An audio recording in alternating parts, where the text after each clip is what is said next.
So Ted is Martha's brother-in-law, in that I'm married to her sister. And at the beginning of the movie, when she kind of seemingly escapes from this situation she's been in, and calls her sister, who she's been estranged from and for years, and ends up living with us in our lake house somewhere in upstate New York. And you know, Ted's situation is that he's never met her before. He's only heard about her as this kind of difficult younger sister who's vanished off the face of the earth, apparently. And he's definitely got mixed feelings about her showing up. Well, I mean, the first thing to remember is that neither of them, like him or his wife, know where she's been, and she doesn't give them any indication. I mean, that she's been in anything like as traumatic a situation as she has.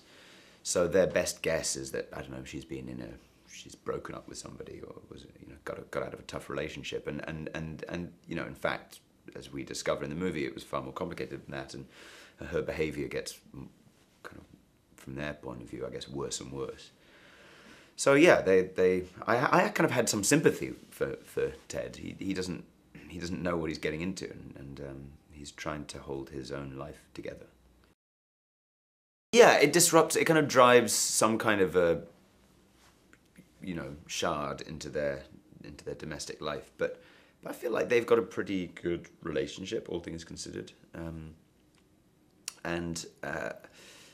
You know, they're just on the kind of track to, you know, he's got a career going, and they're trying to get that together, and this girl arrives in the middle of it all and kind of disrupts it. But it's not the end of their world at all. She's coming. There's something about Martha and something about Lizzie's performance that, even though she's been in this kind of incredibly vulnerable and victimized position, there's a kind of inner strength to her as well, and she's not entirely let go of the teachings of the, I guess, cult, for want of a better word.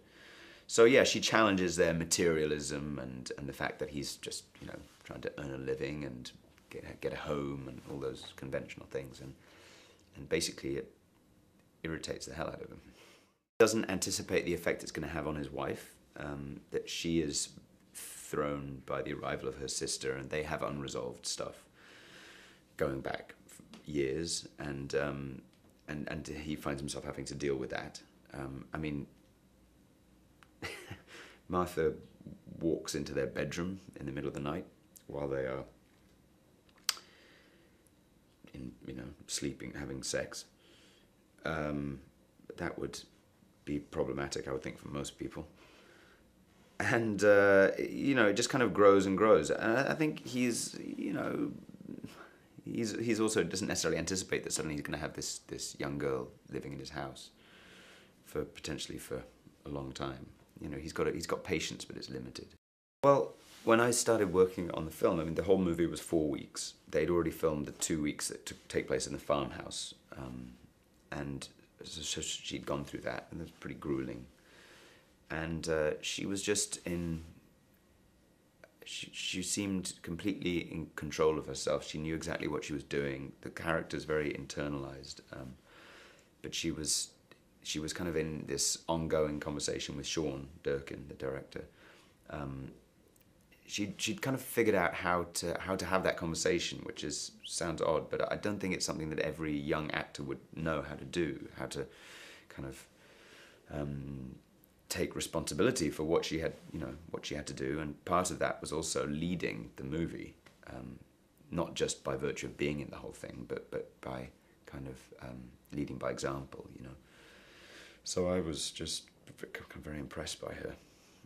Well, she's overtly questioning the track that him and his wife are on, which is this, you know, kind of aspirational, middle class lifestyle of trying to get hold a job together and earn some money and get the kind of house in the country. I mean, it's all pretty reasonable, really.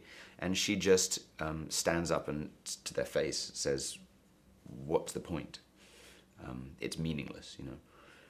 And it drives him crazy.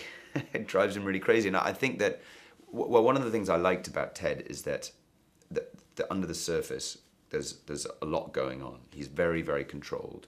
Well, he's fairly controlled, but you're never quite clear of his motives. He has very mixed feelings about this young, attractive girl who's suddenly arrives in his home.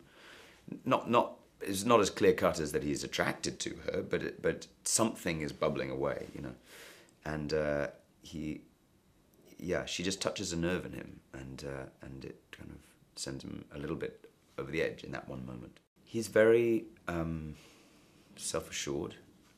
He wrote the movie, so he had ownership of it, if you know what I mean. He knew precisely what he was talking about, so we didn't need to kind of enter into long discussions.